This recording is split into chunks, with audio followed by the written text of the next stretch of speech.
At 6 a.m. on Monday, April 24, 2017, two local residents were driving near a soccer complex.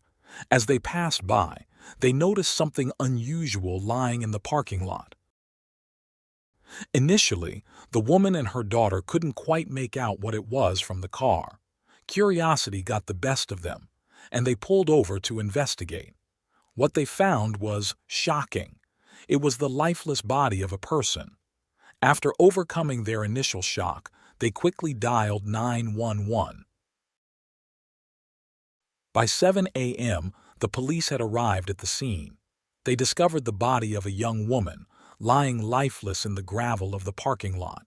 The atmosphere was heavy, and it appeared that she had been there for some time with a pool of blood surrounding her. Prior to this tragic discovery, security cameras had captured the last moments of 20-year-old Haley Rathgaber. She had been seen getting into a car with a man. However, that same man was later seen returning alone that night. With no signs of struggle, investigators speculated that Haley may not have resisted her attacker. Yet, crucial questions remained. Was the man seen on the security footage responsible for her death? Her body was found lying in a position akin to making a snow angel, with the fatal gunshot wound being the only visible injury. Interestingly, the only other clue found at the scene was a blood-stained blue towel near her body. Despite combing the area thoroughly, no weapon or shell casings were discovered. The scene was a mess, littered with debris and trash, making the search for useful evidence difficult. Even more puzzling was the absence of any personal belongings, no wallet, phone, or keys.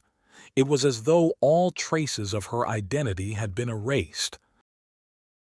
Thankfully, detectives were able to find one vital clue, a tattoo of a cross on her back adorned with a Bible verse.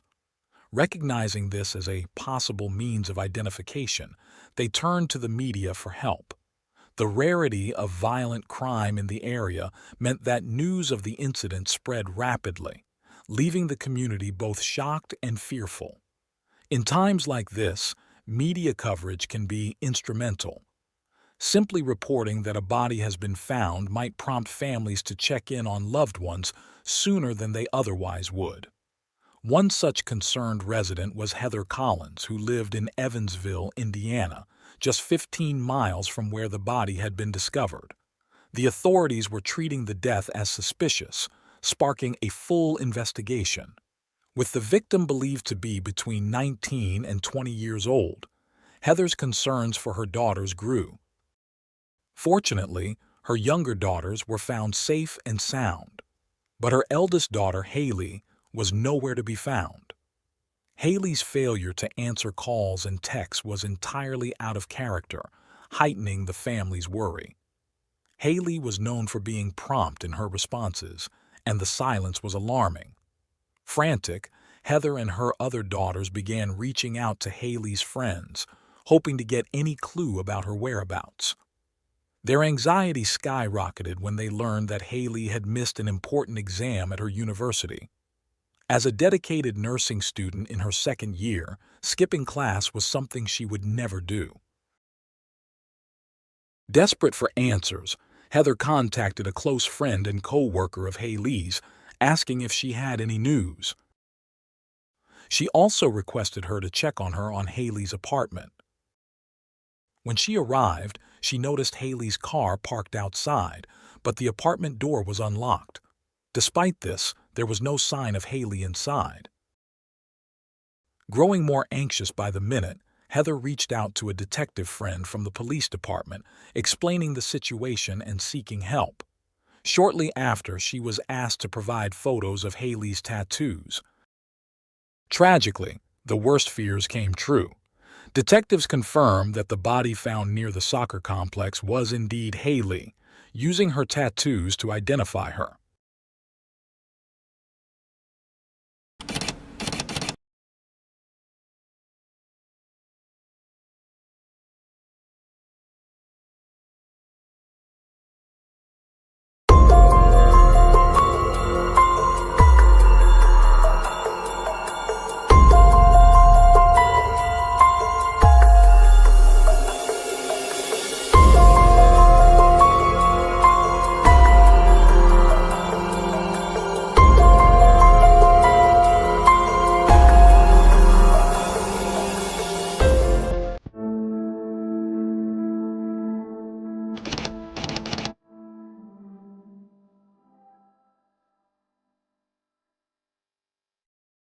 Haley Rathgaber was born on December 3, 1996, and lived an extraordinary life during her 20 years. Known for her maturity and natural caregiving instincts, she took on a maternal role among her friends. One friend recalled how she stood out not only because of her height, but also for her caring nature.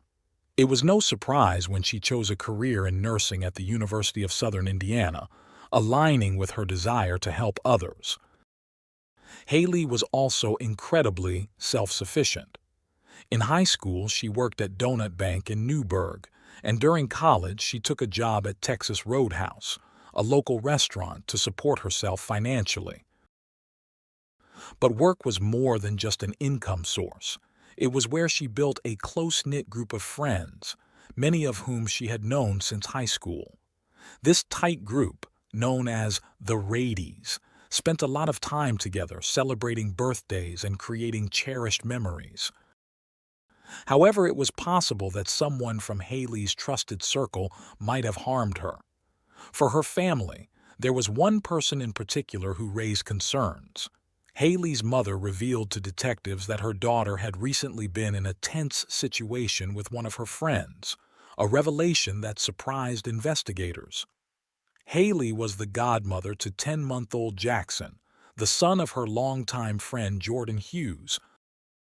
Haley adored being a godmother, relishing the opportunity to spend time with a baby without having to raise one herself. With Jackson's father out of the picture and Jordan working hard to support her family, the baby was often cared for by Jordan's boyfriend. He took on the role of father figure and was also a friend of Haley's and other members of their group. However, just days before Haley's murder, on April 10, 2017, a tragic accident occurred. While Jordan's boyfriend had Jackson in a car seat, he reportedly tripped over a diaper bag, causing the baby to fall down the stairs at their apartment. Jackson was rushed to the hospital and was in critical condition. Upon hearing the news, Haley and her friends hurried to the hospital to support Jordan. They brought her food and comforted her during the difficult time. Later, they returned to Haley's home to grab clean clothes, but something unusual caught their attention. As soon as they entered, they noticed the diaper bag sitting beside the couch, contradicting Jordan's boyfriend's claim that it had caused him to trip and fall down the stairs. This discovery led the group to suspect that the man might have been hiding something. While many still embraced him, they couldn't shake their growing distrust, particularly because of his bad reputation in town and previous run-ins with the law. The tragic incident with Jackson only intensified their suspicions. Sadly, Jackson did not survive the fall, passing away after 2 days in intensive care. During police questioning, Jordan's boyfriend's inconsistent version of events raised further doubts, especially since Jackson's injuries didn't align with the type of fall that he had described. Haley was torn about what to do. She debated whether to share her suspicions with the police. She had even mentioned to friends that if the police wanted to talk to her, she would be willing. In fact, the police had spoken to her just days before her murder. If she had revealed or was about to reveal something that could implicate Jordan's boyfriend, it would have provided a strong motive for him to harm her. There were additional circumstances that heightened suspicion surrounding him. When detectives interviewed Haley's co-workers at the restaurant, they learned that on Sunday, April 23, 2017, after finishing her shift, Haley had been invited out for drinks with friends but declined. Instead, she planned to go to the library with a friend. However, those plans changed when she decided to visit Jordan to pick up her wallet. At the time, Jordan was at his boyfriend's brother's house. This location became the last known place where Haley was before her body was found. These events triggered alarm bells for both Haley's mother and the detectives. With such serious charges looming over Jordan's boyfriend, whose name was Thaddeus Rice, he had both the motive and the opportunity to commit the crime. Adding to the suspicion, the day after Haley's tragic death, her mother received a Snapchat video showing Rice brandishing a firearm. The disturbing footage intensified concerns about his potential involvement. Social media also buzzed with rumors implicating Rice in Haley's murder. With all these incriminating pieces falling into place, investigators were closing in on Thaddeus Rice and knew it was time to question him. However, when interrogated, Rice invoked his right to remain silent and requested legal representation, deepening suspicions about his involvement. His refusal to cooperate only made the detectives more wary. Jordan provided an alibi for Rice, stating that both of them had spent the night at Rice's brother's house, but the detectives weren't convinced they were any closer to making an arrest. With little physical evidence to go on, Haley's family was left grieving as they began the painful process of preparing for her funeral. Heather couldn't shake the anxiety that the person who killed her daughter might even show up at the candlelight vigil being held in her honor. However, the vigil also gave investigators a chance to observe everyone in attendance, hoping to catch any suspicious behavior. Despite these efforts, the case seemed to be stalling. Then, a call came in from one of Haley's closest friends, another member of the Radies. He recounted his activities from the night of April 23rd, explaining that after work, he spent time with another coworker. Later, he received a text from Haley asking him to come by her apartment. After a brief visit, Haley asked him to drop her off at Newburgh Docks, a local landmark just a few miles from the soccer field where her body was later found. Concerned but not wanting to pry, he obliged and left without questioning her further. He tried to reach her by text that night but received no response. This information gave detectives a clearer timeline of Haley's movements the night of her murder. They turned their focus to another friend, Jack, who lived near the Newburgh Docks. Jack added that Haley had planned to meet someone that evening. Despite searching Jack's home, investigators found no evidence linking him to the crime. Surveillance footage from a nearby Walmart also corroborated both men's alibi, leaving detectives without sufficient evidence to move forward. As the investigation grew more complex, the police discovered another potential lead. A Texas Roadhouse employee had reportedly dropped off blood-stained clothing at a local dry cleaner. Investigators immediately began looking into who this person was and whether they could be connected to the case. The clothing in question belonged to James Wetson, a cook at the restaurant. When detectives questioned James, who usually kept to himself at work, he provided a straightforward explanation for the blood, stating that he had cut himself earlier that week. Detectives then took DNA swabs from James and sent them, along with the clothing, to the lab. Unfortunately for the detectives, the results brought no new leads. The clothing only contained James's DNA, confirming his story and clearing him as a suspect. With the third suspect eliminated, investigators continued to focus on the remaining two suspects, even enlisting help from the FBI. Then, an unexpected twist changed everything. Nearly a week after Haley's murder on April 29, 2017, the FBI made a significant breakthrough. While Haley's cell phone remained missing, they had managed to retrieve her call records. Investigators were eager to know about her last phone activity, so they began tracking the phone's location to create a rough timeline. Their next step was to figure out who Haley had been communicating with. The call logs revealed a startling discovery. Haley had been in contact with Isaiah Hagen. This revelation prompted detectives to pull Isaiah's phone records as well, and what they uncovered was shocking. Isaiah's movements mirrored Haley's. According to the phone activity, Isaiah met with Haley at her apartment around 10:30 p.m. on April 23, 2017.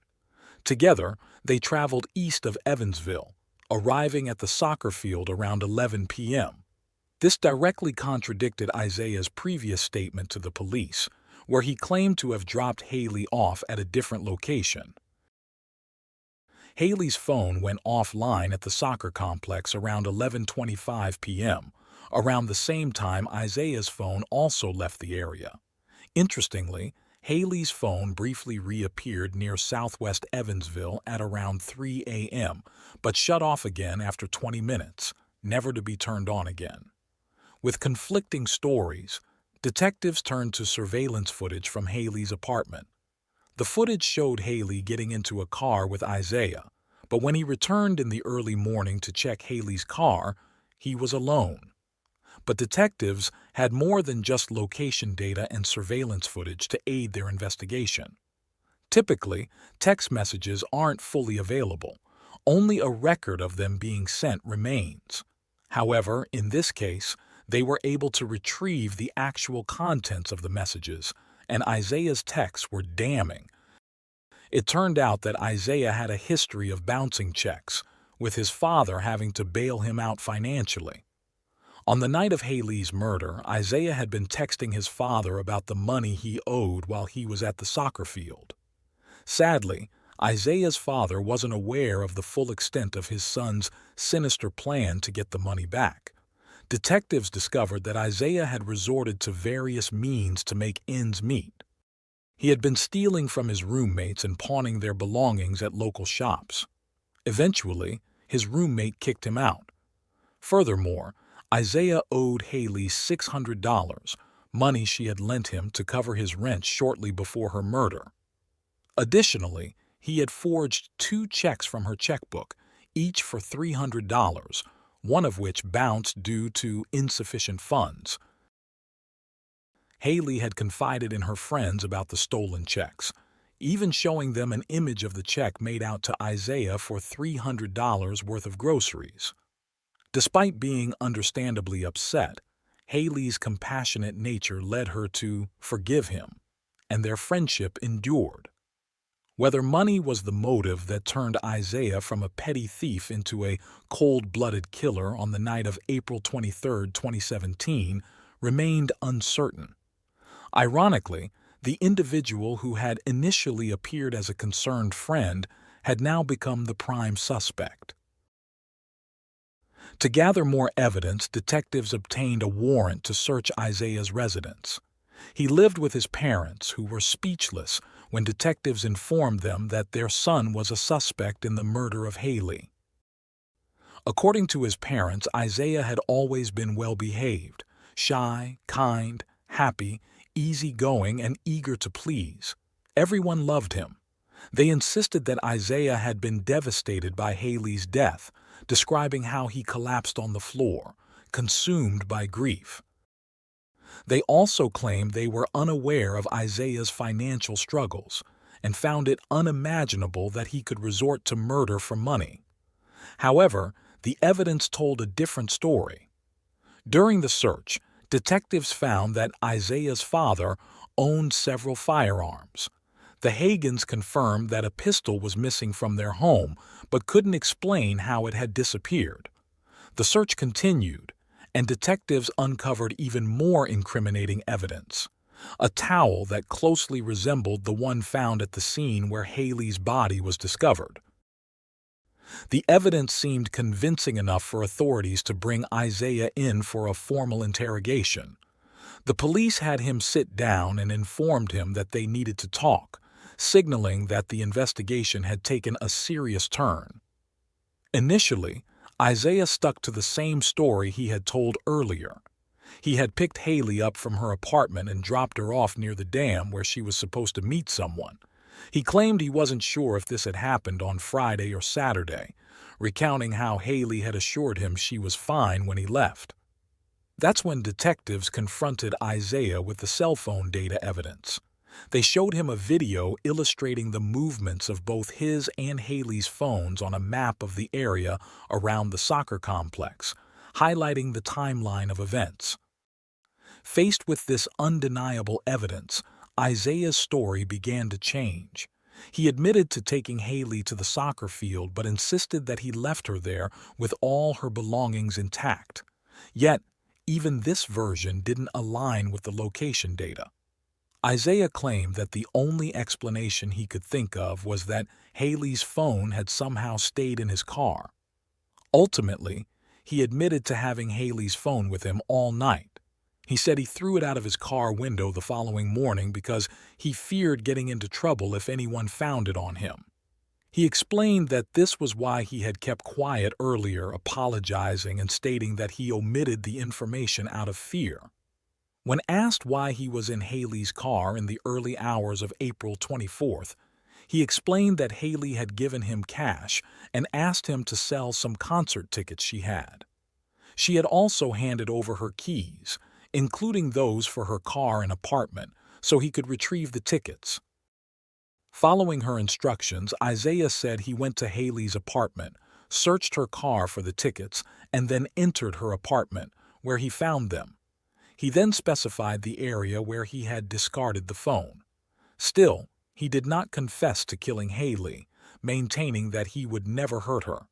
But detectives weren't swayed by his denials, convinced they had the right man. With the evidence against Isaiah mounting, he was charged with murder, robbery, and obstruction of justice. As Isaiah became the primary suspect, the other two suspects were exonerated. Soon, he was behind bars, awaiting trial. After a mistrial in the first case, Isaiah's second trial began on May 30, 2018. The prosecutor acknowledged that the case relied heavily on circumstantial evidence, but he pointed to Isaiah's lies, evident in the interrogation tapes, as damning proof of his guilt. While defense attorney conceded that Isaiah had lied about certain details, he took a different approach. He emphasized that Isaiah never confessed to the murder and that no physical evidence linked him to the crime. He even suggested an alternative suspect, arguing that the authorities should have focused more on Rice, who had since been charged with the murder of baby Jackson. The defense also noted that phone data placed Isaiah miles away from the soccer field when Haley's phone became active around 3 a.m., showing that he couldn't have been near the same cell tower as Haley. Despite this, the prosecution offered another theory. When a phone is turned back on, it reconnects to the last cell tower it was connected to before being powered off. This, they suggested, explained why it seemed like Haley's phone had been moving. Although this was just a theory, detectives remained convinced that no one else was involved besides Isaiah Hagen. Then, a key development emerged during the trial. The prosecution called Isaiah's mother to the stand, and she made a shocking revelation. She testified that while Isaiah was in custody, he had confessed to her that he killed Haley accidentally and didn't mean to murder her. The prosecutor expressed strong confidence in her testimony, asserting that he had never had more faith in someone's words than in those of a mother willing to testify against her own son. This unexpected testimony gave the prosecution a significant advantage. However, the defense wasn't ready to concede, arguing that Isaiah's mother's testimony couldn't be trusted due to her personal motivations. During cross-examination, she admitted that she believed the jury wouldn't convict Isaiah of murder if they heard him say it was an accident. The prosecution countered this by questioning whether she, as a corrections officer, would resort to such tactics to protect her son. After hearing all the evidence, the jury delivered their verdict on June 25, 2018, finding Isaiah guilty. On August 2, 2018, 23-year-old Isaiah Hagen was sentenced to 60 years in prison. While some sense of justice was achieved, the outcome was still a painful reminder of the tragedy and a void that would forever linger in the hearts of those who cherished Haley.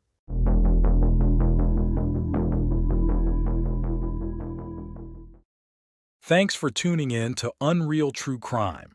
If you're intrigued by mysteries from around the world, check out our new channel, Latin Crimes, where we dive into the gripping true crime stories of Latin America.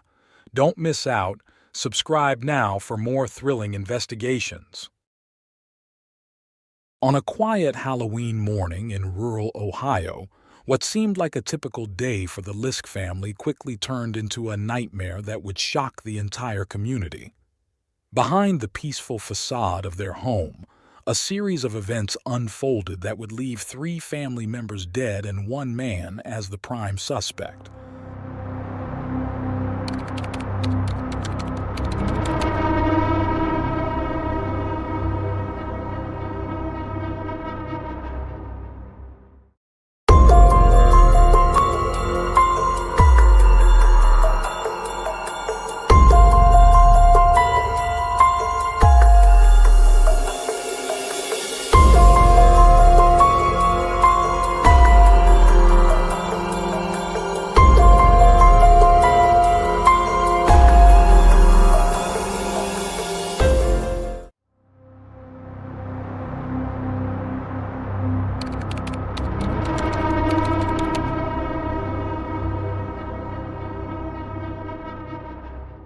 In the northern suburbs of Toledo, Ohio, lived the Liske family, a blended household of 5. The family included 53-year-old Bill, his wife Susan, aged 48, and their 3 children, Devin, Derek, and William. Devin and Derek were Susan's children from a previous marriage, while William was Bill's son from his first marriage. The family seemed to live a relatively peaceful life in a spacious home situated on hundreds of acres near Lake Erie, close to national parks and wildlife areas. Their favorite pastimes included hunting and fishing, activities that allowed them to enjoy the outdoors together. Susan, who had worked as an office manager for the Northwest Carpentry Training Board, loved gardening, camping, and was known as a loving mother. Bill, a retired Air Force veteran, shared her passion for the outdoors. The kids, especially William, enjoyed spending time near Lake Erie. As the children grew older, they attended church every Sunday, blending into the quiet rural life. However, William had a more turbulent personality. As a child, he was often irritable, bullying other children and stirring up conflict wherever he went.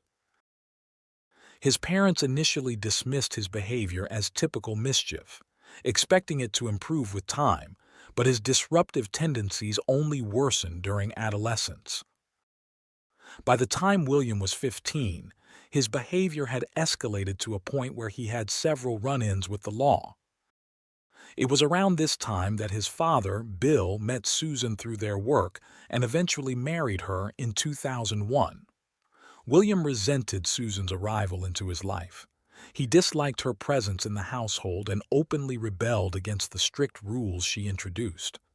As the tension between William and his stepmother grew, so did his disobedience. By 2002, at age 16, William had been placed under house arrest for a crime. He had threatened to harm himself, and when the police arrived, the situation escalated into physical violence. William was charged with assault in juvenile court. In 2004, during a heated argument, William struck Susan in the chest.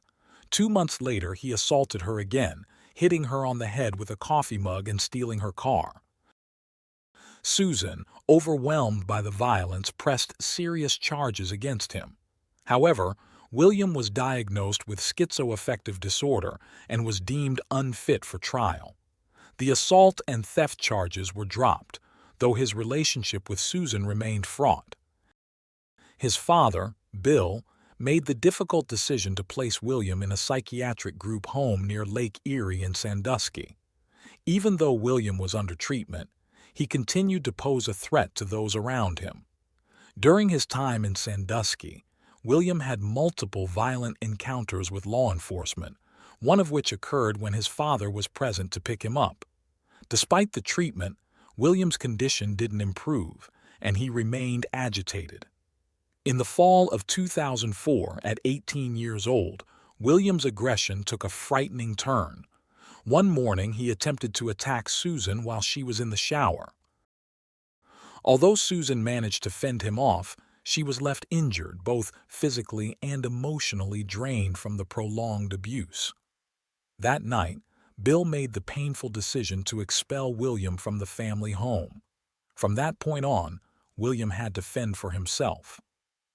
The strained relationship between him and his family worsened, particularly with Susan and his half-siblings, leading to frequent arguments whenever they crossed paths. Over the next few years, William continued to receive sporadic treatment for his schizoaffective disorder. By 2007, Bill, despite all the challenges, remained committed to helping his son.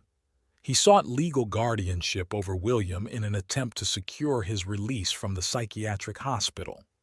Bill's hope was to place William in a halfway house or group home where he could receive more appropriate care. Though William's condition could be somewhat controlled with medication, he often refused to take it, believing he was fine. Instead, he turned to alcohol and marijuana, further complicating his behavior. Thanks to Bill's efforts, William was eventually released from the hospital and placed in a relatively free-living rehabilitation center. However, his visits to his father's home remained tense. Around this time, a neighboring family lost their pet dog, which was found shot.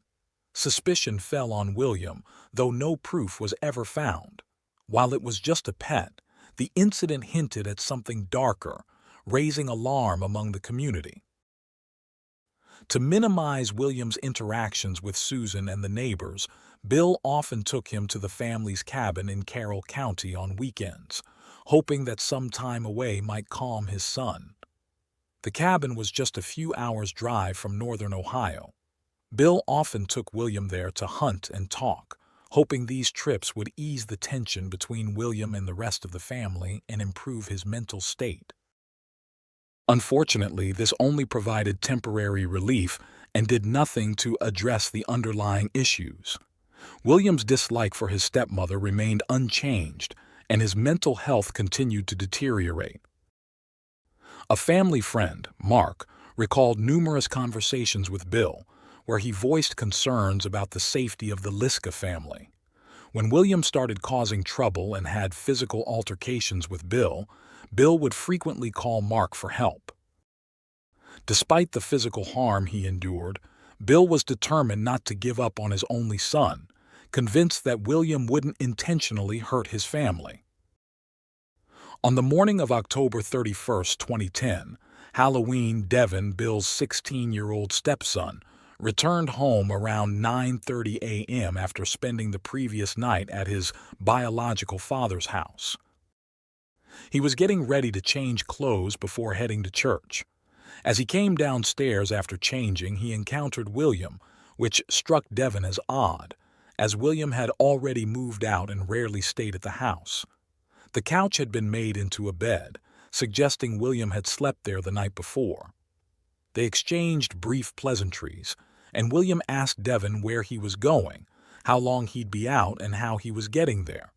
William's unusually chatty demeanor surprised Devin, as their relationship had always been tense, marked by frequent arguments. Devin shrugged off William's sudden friendliness, answered quickly, and left for church. By 1:30 p.m., after attending church services, Devin returned home. He headed upstairs to play video games in his room. Shortly after, he noticed something strange. The house was eerily quiet. Curious, Devin walked downstairs to check on his mother and stepfather, assuming they had overslept. To his shock, they were still in bed, and his mother's legs were hanging off the edge of the bed. Devin approached and tapped his mother's leg, attempting to wake her. That's when he noticed her pillow stained with what looked like blood. Initially, Devin thought it might have been a Halloween prank from the previous night's party, but as the minutes passed, it became horrifyingly clear that his parents had been murdered. In a panic, Devin fled the house and called his Aunt Lori. At that moment, Devin didn't think to check on his brother Derek or his stepbrother William. Lori quickly alerted the police and rushed to the Liske house. When law enforcement arrived, they found a gruesome crime scene. In the master bedroom, under the sheets, lay the bodies of Bill and Susan. Bill had been shot in the face while still in bed, seemingly asleep. Susan had been shot 3 times in the head, and her body appeared to have been moved after her death.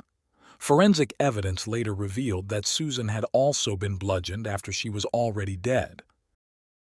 In another room, police found the door locked.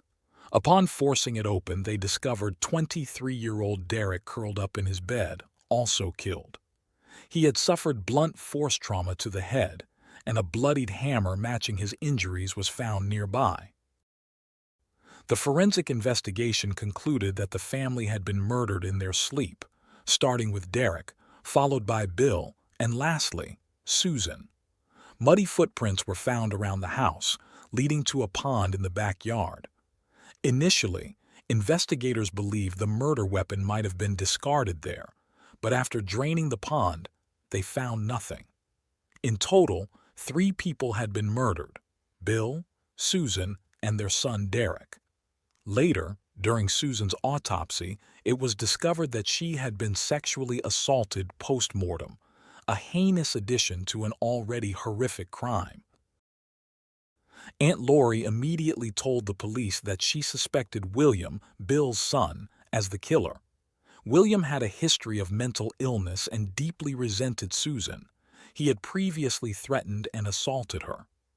Adding to the suspicion, William had been staying at the house the night before the murders, and the family's white truck was missing, pointing further in his direction. Neighbors interviewed by the police mentioned hearing some noises, possibly gunshots, around 6:30 a.m. on Halloween morning, but living in a rural area, they didn't think much of it at the time. They also recalled seeing Bill and William returning from a hunting trip the day before and attending a Halloween party with the family that night. Everyone at the party seemed happy, but neighbors noticed that Derek wasn't present, which wasn't unusual given that Derek and William didn't get along. William rarely stayed overnight at the Liske home, but because Bill and Susan had been drinking at the party, they allowed William to sleep over after the festivities ended. This exception would later prove to be fatal for the Liske family. Reports suggest that when Devin returned home that morning before heading to church, his family may have already been killed by William.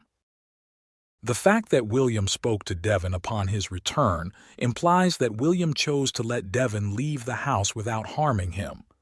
However, William did ask how long Devin would be gone, indicating that he might have murdered the rest of the family after Devin had left for church. Phone records show that the last call from Derek was at 2:02 p.m. the day before the murders. Authorities quickly tracked William down, finding that he had returned to the family's cabin. He had been hunting there with his father less than 48 hours earlier. Bill had taken a week off, and the two had only returned home 24 hours before the killings. A police officer reported spotting a white Ford truck and decided to check the cabin. The truck matched the description of the one missing from the Liske home. As police kept watch over the property, they observed William step out onto the porch, leaning against a post and smoking a cigarette. William was promptly arrested. Surveillance footage from a nearby restaurant showed William purchasing the sandwich. Forensic experts searched the cabin, gathering the truck and William's clothing as evidence during his initial arrest. At first, William was only charged with a single count of murder, which allowed the police to hold him until further charges could be brought before a jury. The jury would decide if additional charges would be filed. When William was transferred from the detention area to the intake unit, he was instructed to wear a suicide prevention suit, which he refused. An officer was tasked with overseeing William. He insisted William to wear the suit, leading to a physical confrontation where William scratched the officer's face. Another officer intervened, threatening William with a stun gun before he finally complied and put on the suit. Despite this altercation, no further charges were filed against him. The police were already familiar with William, as he had been in and out of trouble frequently. In November 2010, William was officially charged with 6 counts of aggravated murder, 2 counts per victim. 3 of the charges were for premeditated murder, while the remaining 3 were for aggravated robbery. William pleaded not guilty to all charges, with his defense lawyer entering an insanity plea on his behalf. He was held in jail with bail set at $3 million. Sometime later, William appeared in court. He faced 6 counts of aggravated murder. He underwent a 30-day evaluation to determine if he is competent to stand trial. The 24-year-old was accused of murdering his father, Bill, his stepmother, Susan, and her son, Derek. If convicted, William would face the death penalty. Despite his history of mental illness, and after being evaluated twice for competency, William was ultimately found fit to stand trial. Knowing he could face the death penalty, William altered his defense strategy. On August 12, 2011, in a pretrial hearing, he pleaded guilty to 3 counts of aggravated murder in exchange for the prosecution waiving the death penalty. William was sentenced to life in prison without the possibility of parole. Before his sentencing, William expressed remorse for killing his family, attributing his actions to Satan and his mental illness. William had struggled with long-term mental health issues, frequently stopping his medication, which only worsened his condition. Despite efforts from those around him, especially his father Bill, who never gave up on his son and tried to find treatment for him, the family conflicts continued. Tragically, Bill's love and efforts were in vain, and his life ended at the hands of his own son.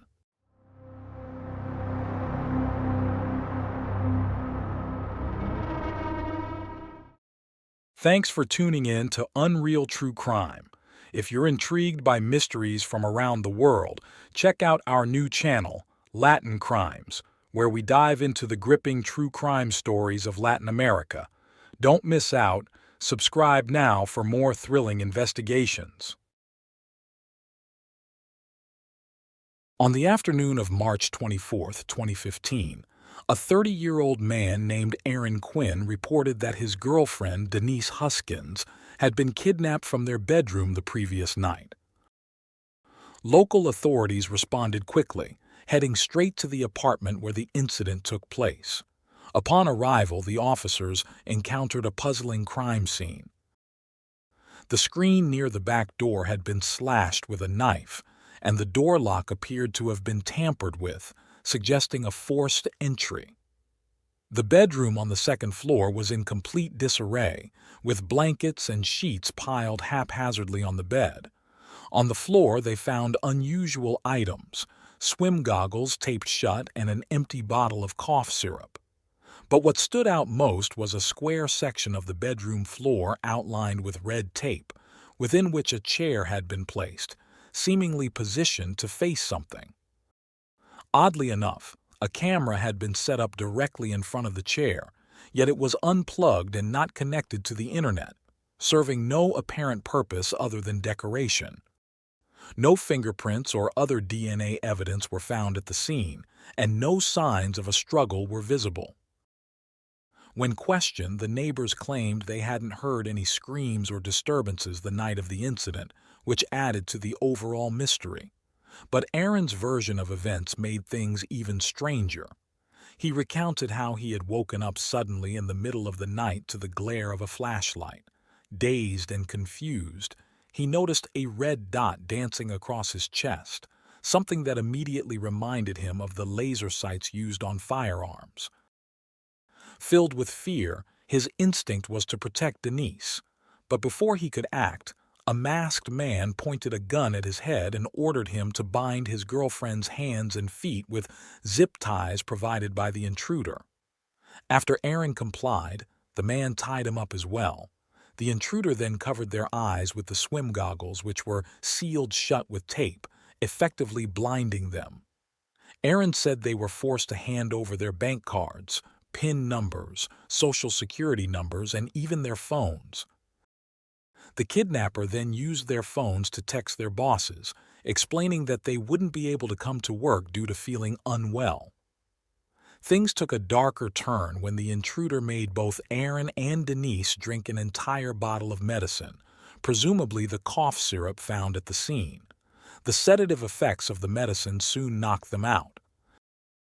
Aaron said that, after he lost consciousness, he was dragged to a chair positioned within the red tape square, and when he awoke, the goggles were removed. The intruder told him not to leave the square, warning that if he did, his girlfriend's life would be in immediate danger. Pointing to the unplugged camera, the kidnapper claimed it was monitoring his every move.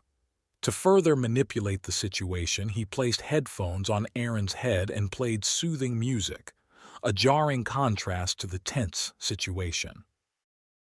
After issuing his final threats, the kidnapper took Denise downstairs and vanished without a trace. Aaron, still disoriented from the drugs, remained in the square for hours, eventually succumbing to exhaustion and falling asleep. It wasn't until the following afternoon that he woke up, cut the zip ties binding him, and finally called the police.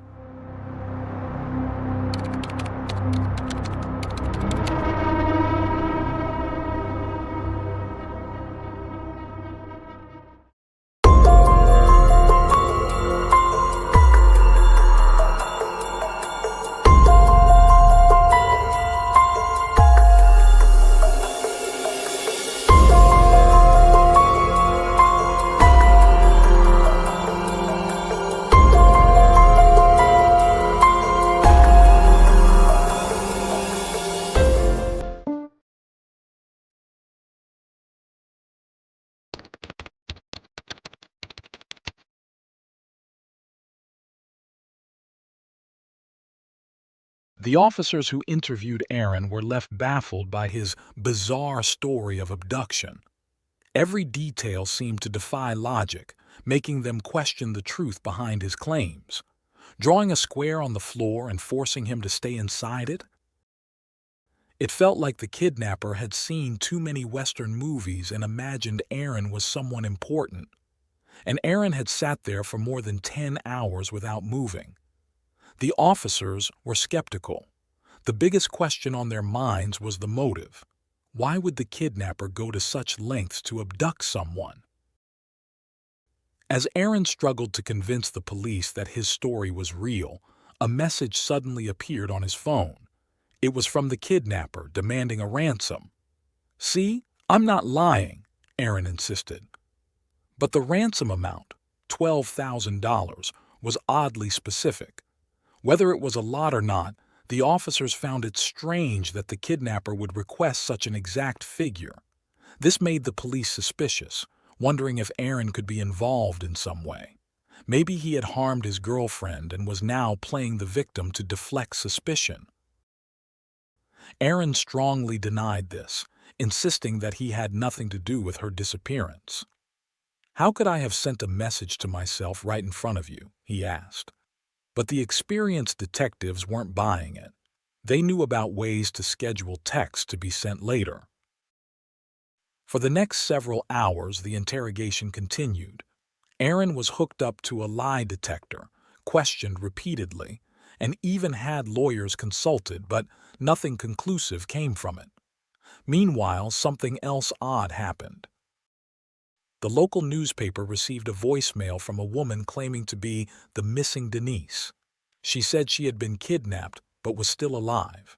To prove her identity, she mentioned her favorite band from her first concert and the name of her high school boyfriend. However, her voice was calm and steady, as if she were talking about someone else's situation, not her own. This made the police even more suspicious. Who could stay so composed while supposedly being held captive? The police then began interviewing the couple's colleagues and friends. What they uncovered was a scandal. It turned out Aaron and Denise were both physical therapists at the same local hospital. Even more shocking, Aaron's ex-fiancée, Andrea, also worked there. Aaron and Andrea had been engaged, planning a wedding, but things fell apart when Andrea cheated on him. Though they had broken up, the two still worked together and saw each other regularly. Even after Aaron started dating Denise, it seemed he hadn't completely cut ties with Andrea. Strangely, Aaron recalled that during the kidnapping, the masked man had repeatedly asked him for names, and at one point, even called him Andrea. Could it be that the kidnapper had intended to target Aaron's ex-fiancée, but accidentally took the wrong person? Despite this new information, the police remained convinced that there was no real kidnapper, just a love triangle gone wrong. They theorized that one or more people might have concocted this whole scheme to eliminate a romantic rival or add excitement to their lives. Though they continued with formal investigations, deploying search dogs and distributing flyers, their focus shifted increasingly to Aaron as a suspect. Aaron, clinging to his story, continued to insist on his innocence, but after hours of questioning, the police began to lose patience. Legally, they could hold him for 48 hours before charging him, so they decided to wait. Aaron wasn't put in a prison uniform, but he was given minimal food and water and confined to a small cell under constant pressure. Then came shocking news. Denise had been found alive. Media reports stated that she had been discovered in Huntington Beach, over 400 miles away from where the kidnapping was reported. While this might have seemed like a stroke of luck, Denise's sudden reappearance only made Aaron look more suspicious. Typically, kidnappers release their victims in remote areas, far from civilization, to create a delay before the police can reach them. But in this case, the kidnapper had dropped Denise off in an alley near her parents' house. When the police found her, Denise's wallet, cash, and credit cards were all untouched, which contradicted Aaron's claim that the abduction had been financially motivated. More importantly, no ransom had ever been paid. So why had the kidnapper released her? Denise told police that, after being taken, her eyes were covered, and she was brought to a small, quiet house where the windows had been completely covered with cardboard. She said the kidnapper, who wore a black hoodie, assaulted her inside the house. They stayed there for almost 2 days before the kidnapper told her to drink cough syrup, blindfolded her with the taped-up goggles again, and drove her away. Disoriented by fear and the effects of the medication, Denise couldn't tell how long they had been driving, but after being told to count to 20 and then open her eyes, she found herself near her parents' home. The police found Denise's story even more unbelievable than Aaron's. They required her to undergo a medical examination, particularly focusing on evidence related to the alleged assault. Surprisingly, her physical exam revealed no signs of injury, and there were no traces of male DNA on or inside her body. Denise explained this by saying that during the assault, the kidnapper's genitals had felt odd, as though they weren't real, possibly a toy. This led police to suspect that the kidnapper might not have been a man at all. The police began to suspect that Denise might have voluntarily left home and fabricated the entire story to avoid the consequences of her actions. How could a case so ridiculous be real? A kidnapper who didn't want money, didn't want the person, and simply held her for 2 days as if playing the role of a modern-day Good Samaritan. Denise refused to take the lie detector test the police insisted on. She angrily declared, "I'm the victim here. Instead of finding my kidnapper, why are you harassing me?" Her outburst only fueled the officer's suspicion. After all, why would a victim resist an investigation unless there was something to hide? Not long after, the police held a press conference. The chief, clearly annoyed, told reporters that the entire case had been a hoax. He accused the couple of wasting police resources and planning an elaborate kidnapping scheme for attention. Both Aaron and Denise were formally charged with fraud and public resource misuse. Suddenly, the once respected therapists found themselves branded as notorious scammers. Their jobs were suspended, and their reputations were tarnished. The local community turned against them, even comparing their story to the plot of a recent blockbuster movie. But the story didn't end there. 8 days after the couple's charges were filed, a small-town newspaper received a mysterious email. The sender, claiming to be the real kidnapper, mocked the police for being fooled so easily and vowed to continue targeting others. The email contained 2 photographs, one of a toy gun with a laser pointer taped to it, and another showing the corner of a room with windows sealed by cardboard. These specific details were never made public and were known only to the victims and the investigators handling the case. With years of experience in journalism, the newspaper editor noticed that the email was written with an unusually precise legal tone, different from what you'd expect from an average person or even 2 medical professionals. Yet, the police refused to acknowledge the authenticity of the email, suspecting it to be a distraction crafted by the couple. They argued that since the couple had hired lawyers, it wouldn't be impossible for someone to write the email for them. 3 months passed, and the case of the supposed fake kidnapping and the real fraud remained entangled in legal proceedings. Then, less than 80 miles from where Denise had allegedly been abducted, there was a home invasion and attempted kidnapping. When police arrived at the scene to gather evidence, they discovered something eerily familiar: swimming goggles sealed with duct tape. Due to the high-profile nature of the earlier case, the police initially thought it could be a copycat criminal, using the same method to blindfold the victims. However, after speaking with the victims' families, they were stunned to discover striking similarities between the 2 cases. This time, it was a family of 3, the parents in one room and their 14-year-old daughter in the adjoining bedroom. The father was awakened in the middle of the night by a flashlight beam, just like in the previous case, and saw the same red laser dot. A tall man in a black hood pointed a gun at the father's head and demanded that he tie his wife's hands and feet with zip ties. Every step mirrored the earlier incident, but with one critical difference: the father did not comply. Instead, he fought back fiercely, using a bedside lamp to strike the intruder. Taking advantage of the situation, the mother quickly hid in the bathroom. The father then yelled to his wife to grab a gun from the bathroom, though there was no gun in the house, nor had either of them ever used one. The bluff worked, scaring the intruder, who fled the house. The father chased the man outside, where he saw him drive off in a white car. It was only then that the couple realized their daughter had been tied up in her room, her hands and feet bound, and her eyes covered. It seemed the intruder's plan had been to incapacitate the parents first, then abduct the daughter.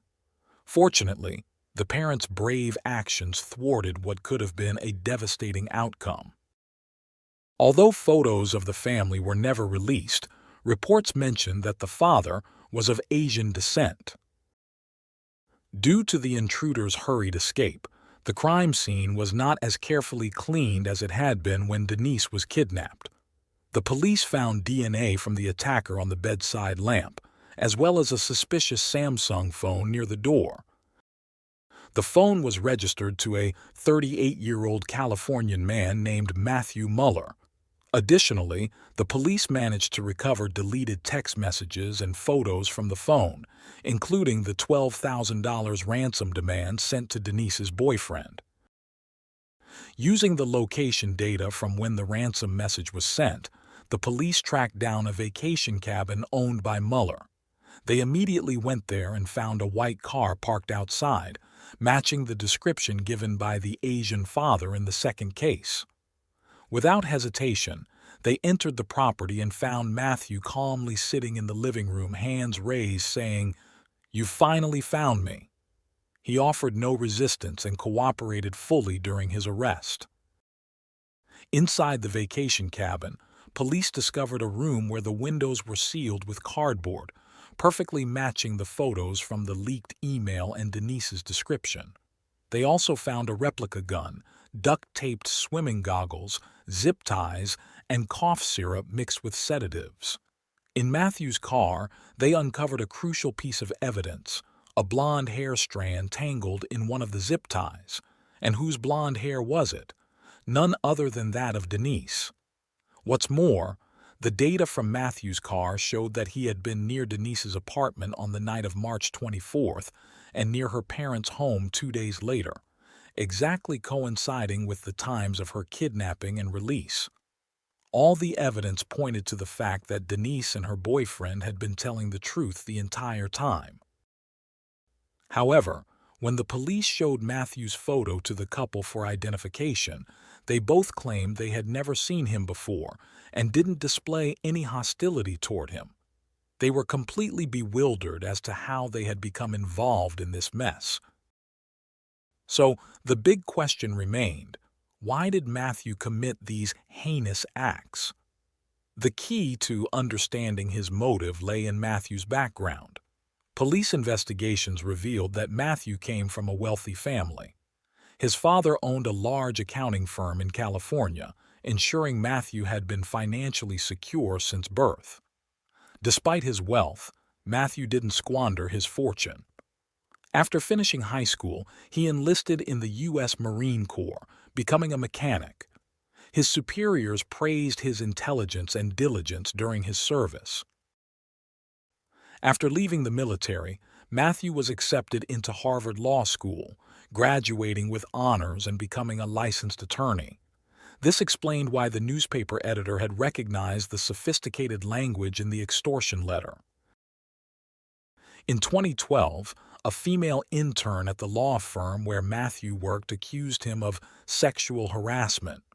The case dragged on for over a year before Matthew settled privately, paying the woman a substantial sum. However, during the proceedings, the intern's testimony somehow leaked. She described Matthew as having deviant desires but lacking the physical ability to act on them, requiring tools to harass women. This revelation caused Matthew's reputation to plummet. His wife of 2 years also took advantage of the situation and divorced him. Afterward, Matthew left the firm and didn't renew his law license, effectively ending his legal career. He later tried his hand at sales but was soon fired for poor performance. The shadow of the harassment lawsuit haunted him, derailing his life. Though Matthew could have lived comfortably without working, he blamed the intern for ruining his career. His anger first targeted his ex-wife, but soon extended to all women. He saw the world as unfairly biased toward women, with both the legal system and public opinion siding against men. This sense of injustice fueled his desire for revenge, to prove that assumptions could be wrong. In the past 2 years, there had been over 30 reported home invasions in the San Francisco Bay Area, but nearly all the women who reported the incidents were dismissed as mentally unstable. Only 2 cases were filed, quickly buried among countless others. Matthew's appetite for humiliation grew, and targeting women alone no longer excited him. He found greater pleasure in humiliating men in front of their partners, not just causing harm but ensuring that they were ruined forever. If not for the brave actions of the Asian family who fought back, who knows how far Matthew's twisted plan would have escalated. After Matthew's arrest, his wealthy parents spared no expense in trying to absolve him, hiring top defense attorneys and even a renowned psychologist to argue that Matthew had severe mental health issues and possibly a split personality. But in the face of all these efforts, Matthew made a sudden decision. He chose to plead guilty to all charges. In his mind, he had achieved his goal. He had shattered people's trust in the police, the judicial system, and even women. He was sentenced to 40 years in prison for multiple offenses. As for Denise and her boyfriend, the fraud charges against them were officially dropped 2 days after Matthew's arrest. The city's police department issued a formal apology, and details of the case were finally released, clearing up the confusion. It turned out the entire narrative about a love triangle had been pure speculation by the media. In 2018, following a lengthy civil suit, the couple and the police department reached a settlement. They were awarded $2.5 million in damages for the emotional and reputational harm they had suffered due to the police's mishandling of the case. Fortunately, after enduring so much hardship, the couple married in September 2018. A year later, they welcomed their first daughter, followed by another girl in 2022. Now, the family of four enjoys a peaceful life in a small town, having moved past the dark chapter of their lives.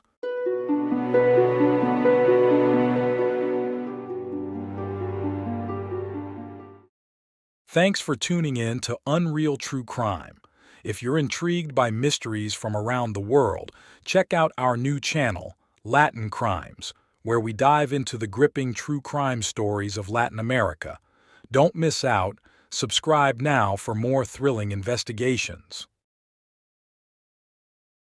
Mary Welch, the 10-month-old daughter of Seth Welch and Tatiana Fusari, was discovered dead on August 2, 2018. Instead of immediately seeking medical assistance upon finding her lifeless body, the couple contacted their legal team first. As the investigation unfolded, the horrifying details of the case came to light, marking it as one of the most disturbing incidents detectives had ever encountered. While they had witnessed children suffering from severe malnutrition before, the sight of Mary moved them to tears. It was the most heart-wrenching and shocking case they had ever worked on. So, what exactly happened to Mary?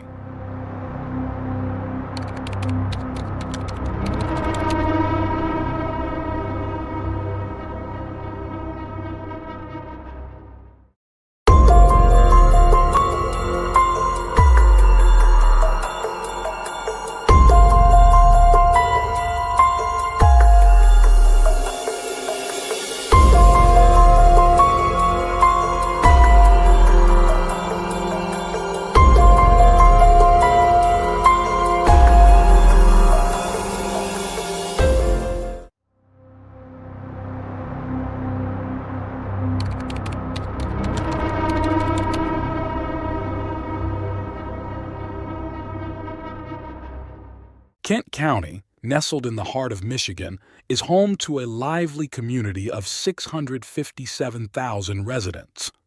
Known for its exceptional quality of life, it stands as one of the best places to live in the state. The county embraces diversity, fostering a sense of unity and inclusion that makes it a welcoming haven where families can thrive. With a perfect blend of urban energy and small-town charm, Kent County offers the best of both worlds, allowing residents to enjoy the vibrant city life while savoring the cozy atmosphere of a close-knit community. The friendly nature of the county creates an inviting environment where neighbors become friends, and a strong sense of belonging flourishes. However, within this seemingly idyllic setting, tragedy struck. This was no accident. A life was lost. But what led to such a devastating outcome?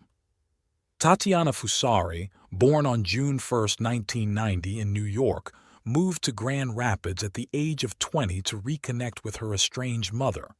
Sadly, her mother rejected her, leaving Tatiana to find her own way in an unfamiliar city. Eventually, she enrolled in child development at Grand Rapids Community College, dreaming of one day opening her own daycare. Feeling lost and alone, Tatiana's life took a turn when she met a charming man named Seth Welch, who was a year younger and hailed from Cedar Springs, Kent County. The two immediately connected, and after just one date, they moved into a modest house together. As time passed, the honeymoon phase ended, and Tatiana found herself trapped in a toxic and controlling relationship. Seth's demanding nature and frequent criticisms became the norm. Despite the difficulties, Tatiana discovered she was pregnant with their first child, hoping this would mark a new beginning for their lives. Over time, the couple had 3 children, a 4-year-old, a 2-year-old, and the youngest, Mary Welch, born on October 23, 2017. In an effort to create stability for their growing family, Tatiana and Seth purchased a farm near Cedar Springs. Yet, just when Tatiana thought life might improve, Seth's behavior became even more troubling.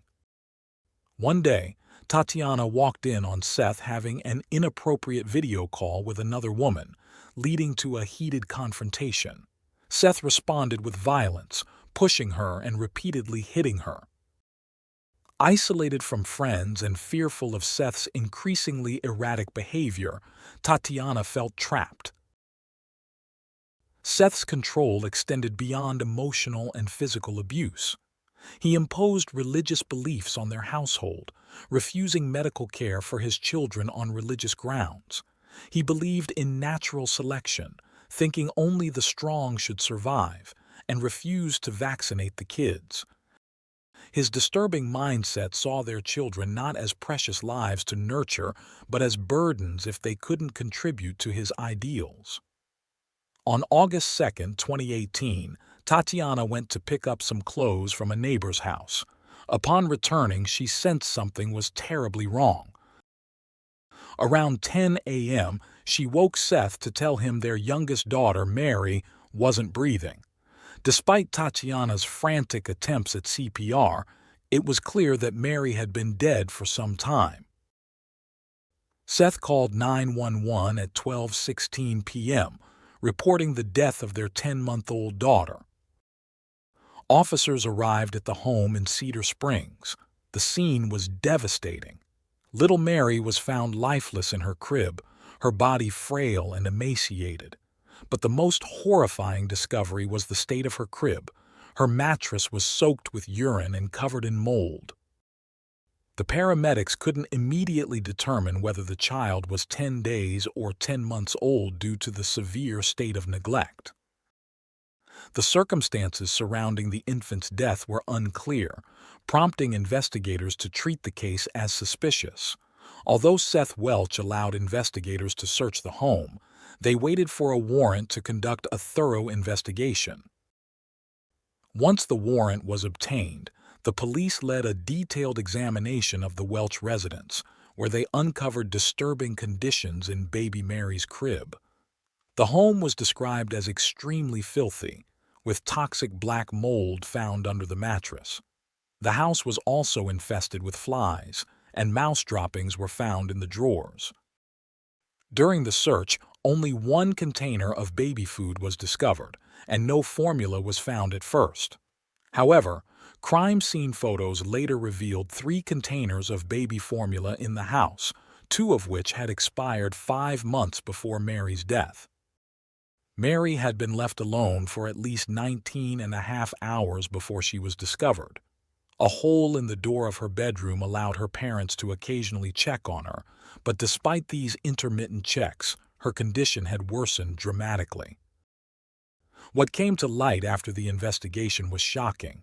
Seth, Mary's father, responded to the discovery of his daughter's lifeless body in an unnervingly strange way.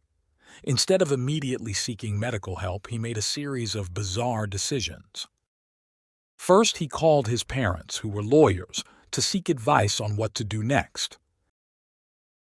He then searched the internet for information on a rapper's kidnapping, a topic entirely unrelated to the situation. In another bizarre move, he sent a text message about selling a goat, showing a complete lack of urgency about the dire situation. It took nearly 90 minutes before he finally called 911 to report the tragedy.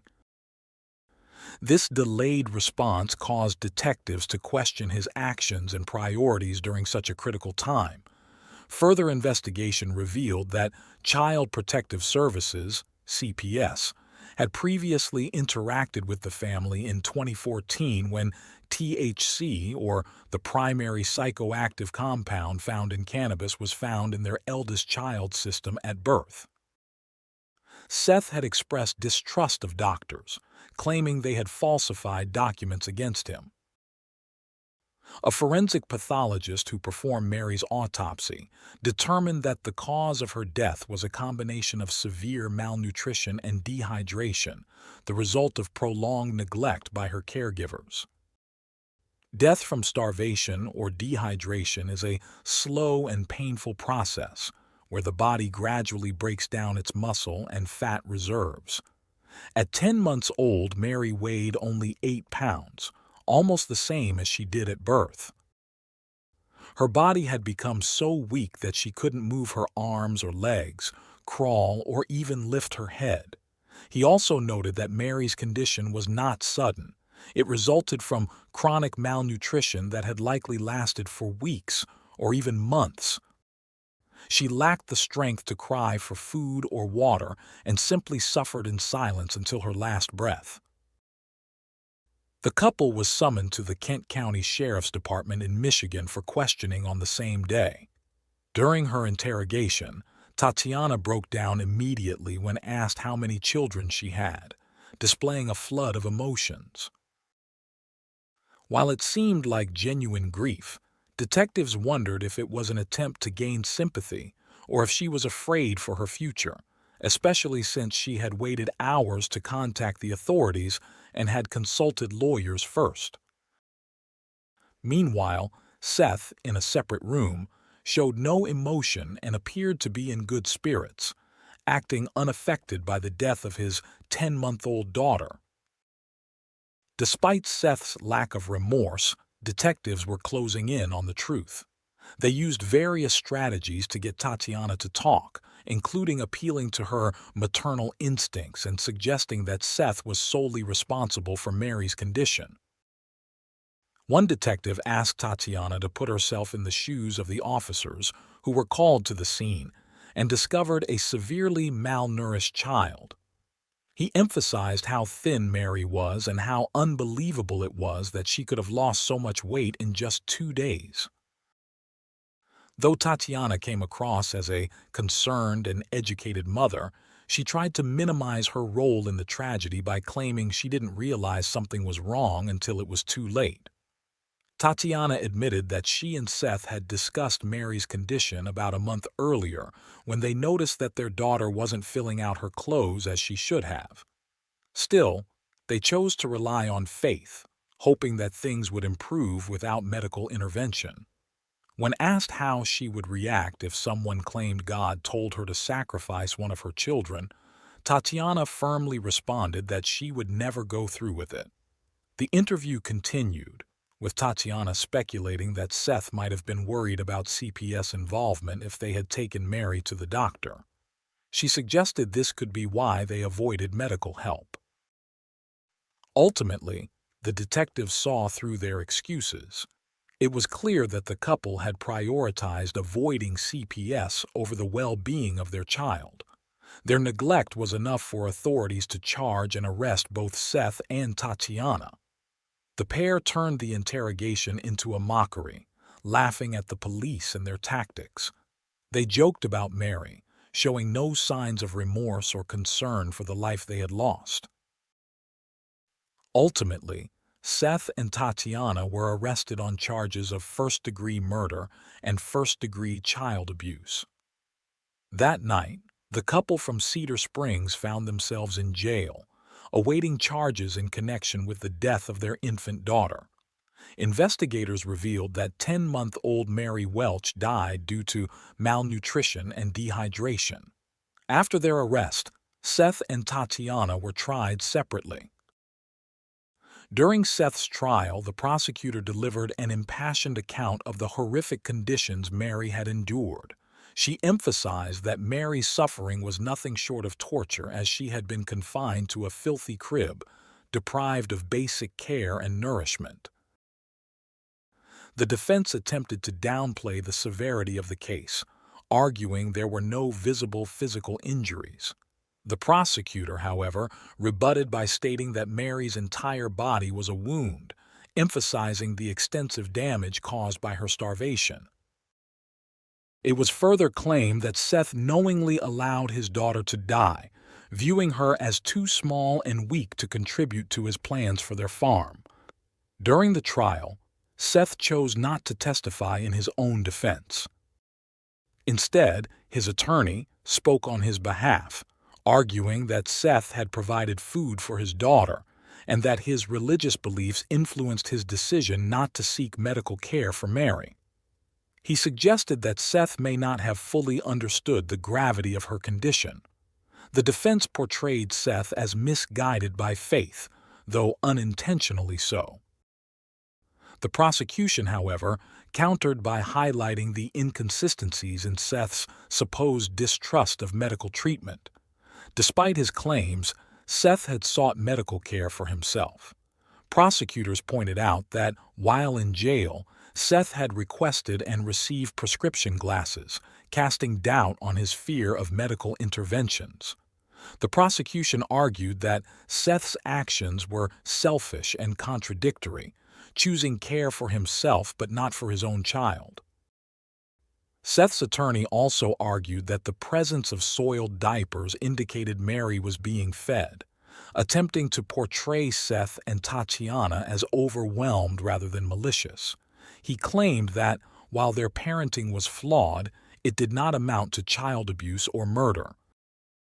However, the prosecution presented compelling evidence, including photos showing the extent of Mary's malnutrition and the unbearable conditions she had been forced to endure. The jury, made up of 7 women and 5 men, convicted Seth of first-degree child abuse and first-degree murder in January 2020. It took them less than 90 minutes to reach a verdict after 3 days of emotionally charged testimony. The evidence made it clear that Seth had failed to provide the necessary nutrition and medical care for his daughter, even as her body wasted away to just 8 pounds at the time of her death. One juror compared Mary's emaciated state to the images of starving children in Ethiopia, stating her condition was even worse. Tatiana's trial followed, where she recounted years of abuse at Seth's hands. She testified that Seth had subjected her to violence, including pointing a gun at her head and physical assaults. Her defense attorney argued that the abuse had left Tatiana emotionally and psychologically scarred. Despite her claims that she had fed and cared for Mary, the autopsy report revealed a different reality, showing that Mary had not been fed in the days leading up to her death. Tatiana insisted she had last breastfed Mary 19 hours before she died, but the prosecution argued that the evidence suggested Mary had been dead for at least 72 hours before they called 911. At the time of her arrest, Tatiana was pregnant and later gave birth to another child while in prison. The fate of her remaining children became a concern, with the public questioning whether she and Seth were fit to retain parental rights. On October 15, 2021, after about 3 hours of deliberation, a Kent County jury found Tatiana guilty of first-degree murder and first-degree child abuse in connection with Mary's death. Tatiana's defense attorney expressed disappointment with the verdict and vowed to appeal. Tatiana, who had once dreamed of opening a daycare to provide love and care for children, now faced a stark contrast between her aspirations and the tragic reality of her own daughter's death. Despite cultivating fresh produce on their farm, Seth and Tatiana failed to nourish their own children. Allegations surfaced that their other children were also neglected, even resorting to eating grass and dirt to survive.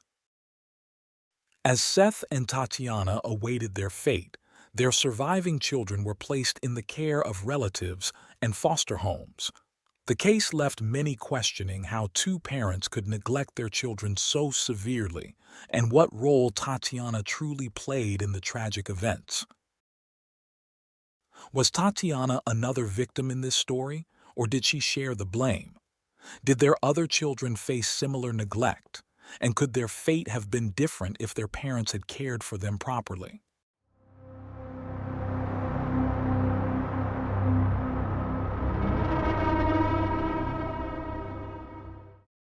Thanks for tuning in to Unreal True Crime. If you're intrigued by mysteries from around the world, check out our new channel, Latin Crimes, where we dive into the gripping true crime stories of Latin America. Don't miss out. Subscribe now for more thrilling investigations. On January 17, 2014, authorities arrived at the residence of 52-year-old Hal Sasko, where they discovered his lifeless body. As the investigation unfolded, it was revealed that an 18-year-old woman had been living with him, a detail that shocked many as she was widely believed to be his stepdaughter. However, she was notably absent from the crime scene. When the full extent of what had transpired in the house came to light, the entire community was left in a state of shock.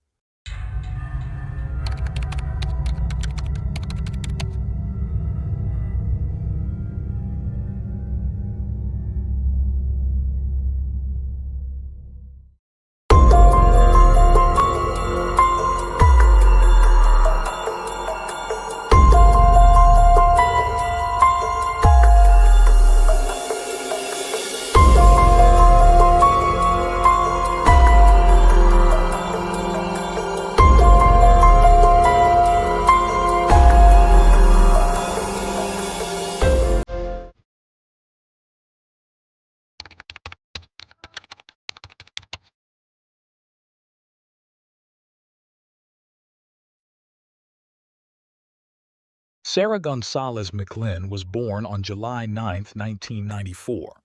She grew up in the capital city of Kansas, USA. During her early years, she was homeschooled and never attended a traditional school. Sarah was a quiet and reserved girl, but also very kind-hearted and thoughtful. She had a younger brother with a disability whom she took care of, and a close relationship with her older sister. When Sarah was still a child, a neighbor abused her, causing deep emotional trauma. This event had a lasting impact on her life. She began to experience recurring nightmares, reliving the abuse, and would wake up in the middle of the night, panicked and overwhelmed. The constant stress and anxiety prevented her from finding peace. Around this time, Sarah started sneaking out of the house and drinking alcohol to cope with her pain.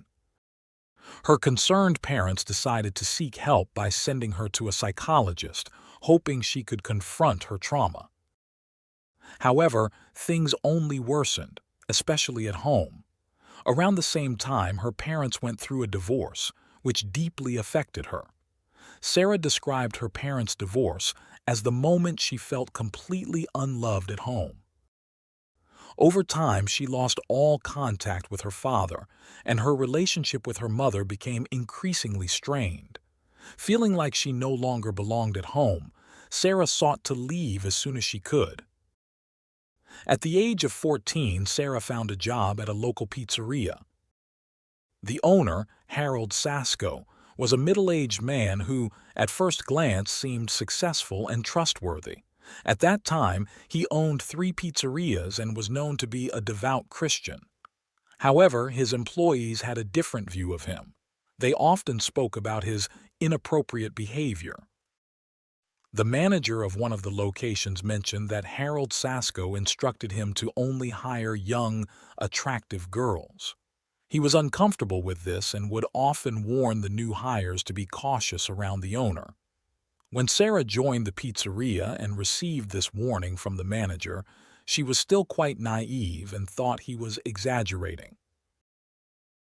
As time passed, Harold began to interact more with Sarah, eventually gaining her trust. He would pick her up from school, drive her to work, buy her gifts, and even encouraged her to confide in him, asking her to think of him as a father figure. However, Harold also instructed Sarah not to tell her mother what was happening. She obeyed, and her family never found out about their relationship. Alongside her connection with Harold, whom she began to view as a father figure, Sarah experienced another traumatic event at the age of 16. This time, it involved a close friend. According to her, they were on vacation together when he pushed her onto a table, breaking it in the process.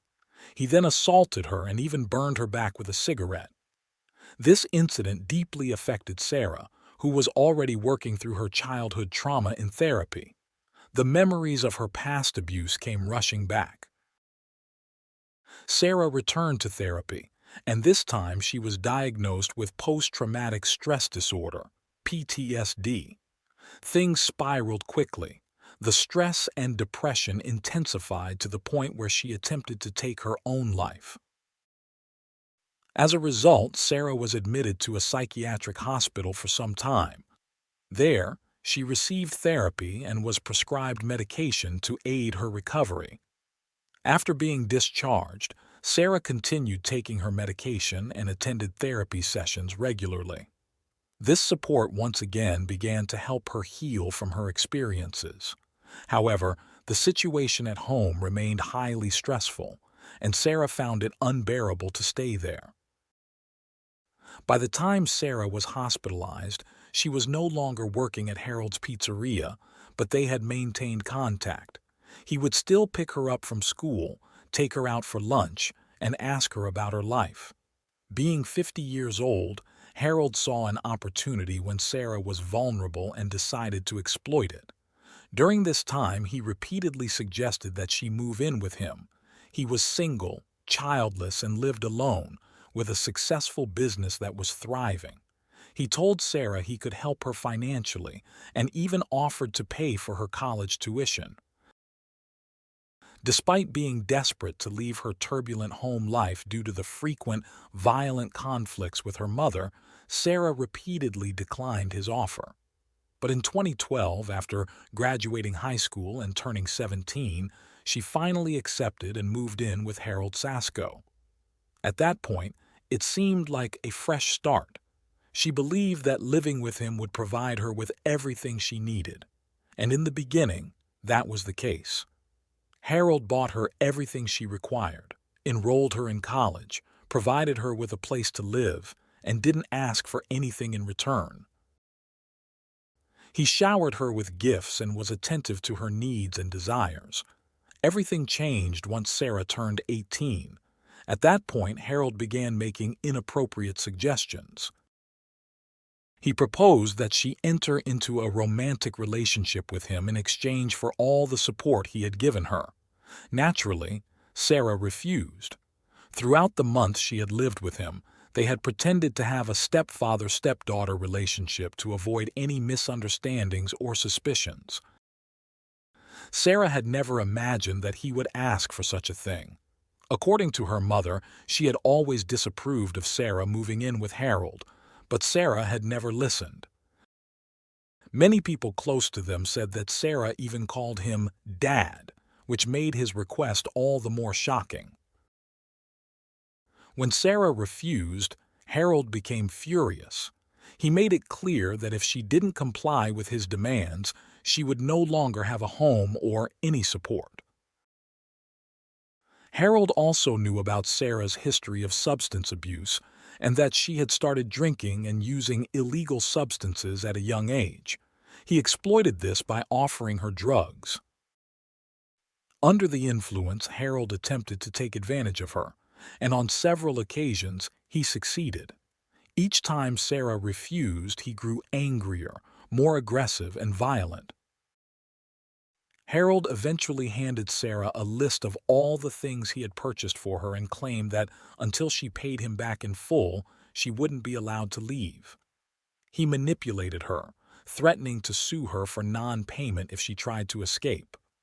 By this time, Sarah had secured a stable job, but earning minimum wage, she couldn't meet Harold's financial demands. Among the debts were 2 expensive cosmetic surgeries that Sarah had undergone at his urging. One was a rhinoplasty, and the other was a buttock implant. The second surgery caused her so much pain that she had to take medication for months afterward. Harold demanded $16,000 from Sarah. In addition to these debts, he also insisted that she pay him rent for the time she had lived with him. Sarah felt she had no way out. She couldn't return to her mother's home, as Harold had psychologically manipulated her into believing that no one wanted her back and that she wouldn't be accepted there. Her behavior changed drastically. Sarah was no longer the quiet, kind-hearted girl she once was. She became aggressive, avoided talking to anyone, and would lash out at the slightest remark. According to Sarah, her thoughts gradually shifted and she started to feel an urge to harm others. Her first step was visiting a pet store where she bought rabbits. Once home, she killed them with a knife, skinned them, and then ate them. Harold witnessed the entire event but said nothing. In fact, he laughed at her actions. If Sarah wasn't at work, she was at home with Harold, often under the influence of drugs or alcohol and in a foul mood because of everything she had gone through. At one point, she began taking antidepressants, hoping they would help. Weeks passed, but they had no effect. She then switched to stronger medication, but those didn't help either. Eventually, Sarah spiraled into a self-destructive path, and it was only a matter of time before something tragic occurred. On January 17, 2014, police officers arrived at Harold's house. His co-workers had reported him missing after he failed to show up at the pizzeria for several days, and they had been unable to reach him. The officers knocked on the door multiple times but got no response. They then looked through the windows to see if they could spot anything, and one of them saw the body of a man lying in a pool of blood. The officers broke down the door to enter the house. Inside, they found several empty beer cans next to the body. Harold's body was taken to the coroner's office for examination, and it was determined that he had died from multiple stab wounds to the neck. Additionally, an analysis of the beer cans revealed traces of sedative pills. The police knew that Sarah had been living in the house with Harold, and when they found her phone, they initially thought she might have been abducted. Her age made them think she could have been taken against her will. Investigators later learned that Sarah had called into her workplace, informing them that she would be absent for a few days due to the death of a relative. They spoke with her family, and her mother mentioned that Sarah had been trying to reach her grandmother. The police traced the calls to various payphones located at convenience stores.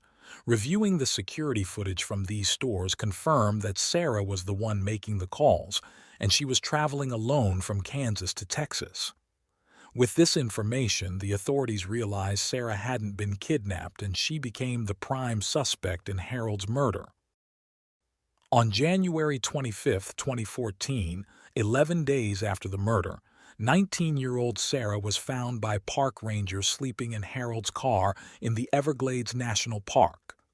Around 10:30 p.m., the rangers woke her up to arrest her and discovered she had a loaded gun. A search of the car revealed another firearm, drugs, a hatchet, and 2 knives.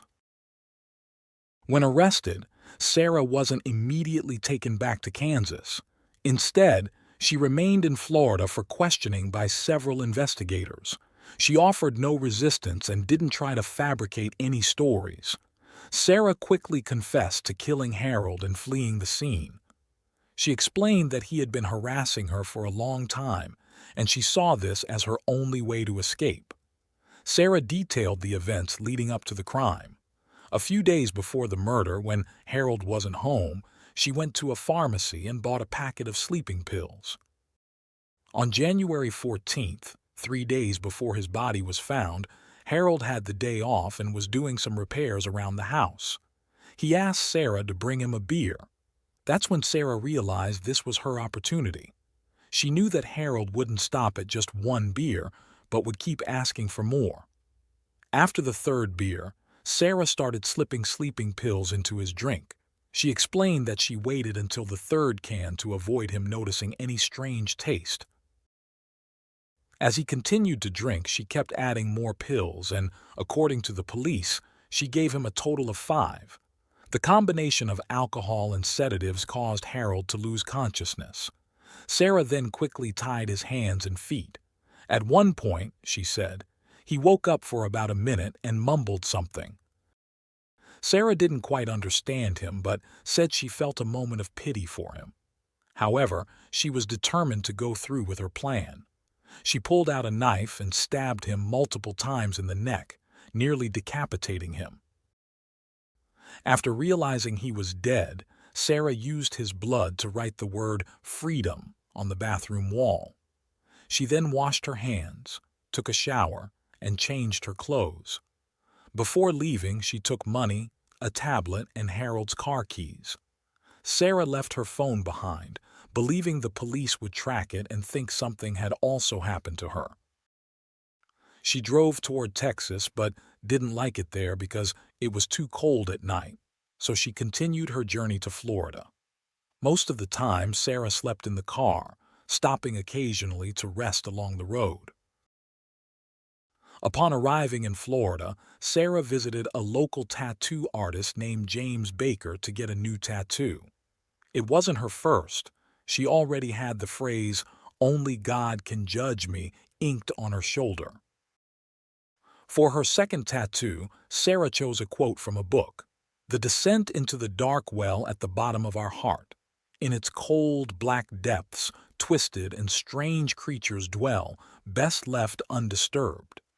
Sarah had hoped that by cooperating with the police and sharing her story of abuse at the hands of Harold, they would show leniency and commute her sentence.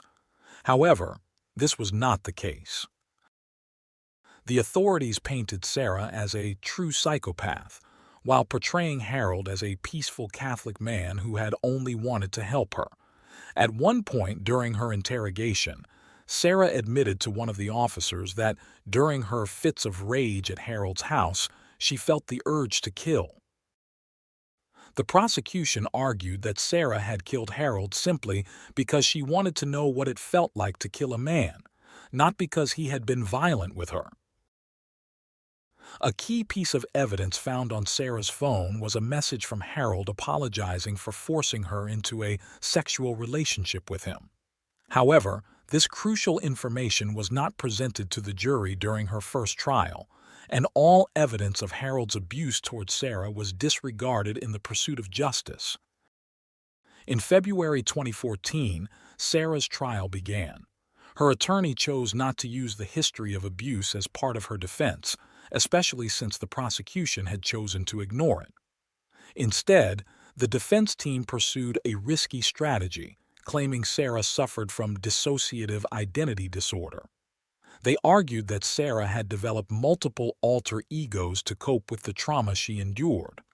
However, this defense strategy failed to convince anyone. Neither the judge nor the jury believed the defense's claims. The prosecution presented a completely different narrative, focusing on the idea that Sarah had killed Harold purely to satisfy her curiosity about killing. They argued that the sexual relationship, while pressured by Harold, was consensual and unrelated to any form of violence.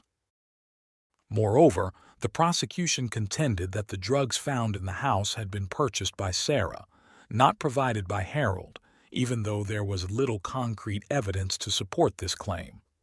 The prosecution further asserted that Sarah had planned the murder in advance. Her phone contained several messages to her sister, suggesting that she had already devised a way to permanently get rid of Harold.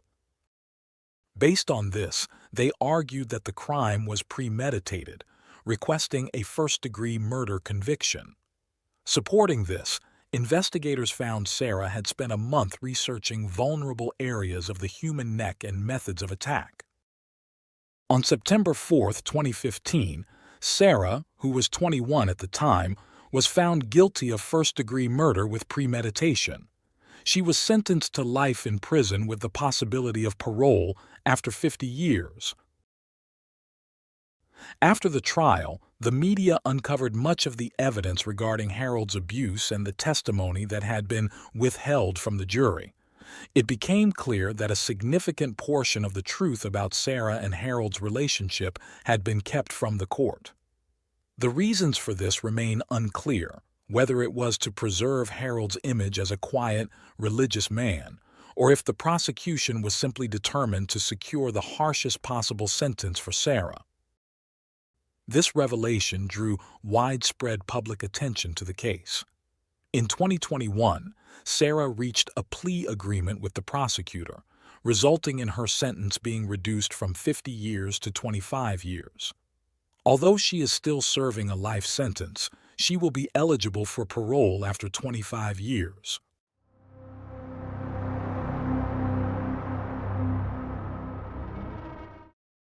Thanks for tuning in to Unreal True Crime.